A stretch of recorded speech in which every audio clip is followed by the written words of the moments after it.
আকাশ সমান ভালোবাসি।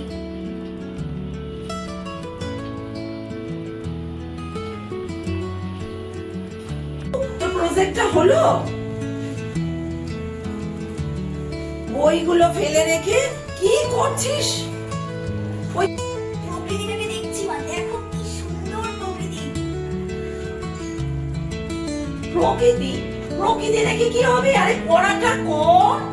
আজকে তোদের মিস ফোন করেছিল, তুই নাকি 10-এর মধ্যে 3 পেয়েছিস। কি ব্যাপার রে তোর? তুই 10-এ 3 পেলি কি করে? আমার দিকে দেখ, 10-এ কি করে 3 পেয়েছিস তুই আমাকে বলবি? ম্যাডাম আমাকে ফোন করেছিলেন, বললো তুই নাকি 10-এ 3 পেয়েছিস। তুই কি পড়াশোনা করবি না? মা, আমার প্রকৃতি ভালো লাগে। আমি প্রকৃতি নিয়েই পড়তে চাই।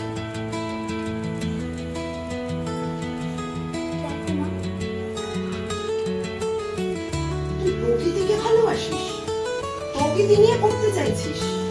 পড়াশোনাটা কমপ্লিট কর। তুই বড় হয়ে কি হতে চাইছিস? আমি প্রকৃতি নিয়েই পড়তে চাই মা, আমার অন্য কিচ্ছু ভালো লাগে না। ঠিক আছে, তুই প্রকৃতি নিয়েই পড়াশোনা কর, কিন্তু তোকে অনেক বড় হতে হবে। এই জগতে যত সুন্দর সুন্দর জিনিস আছে তুই সব দেখ, তোর সব আশা পূর্ণ হোক। আমি এই আশীর্বাদই করি না, আমি এই আশীর্বাদ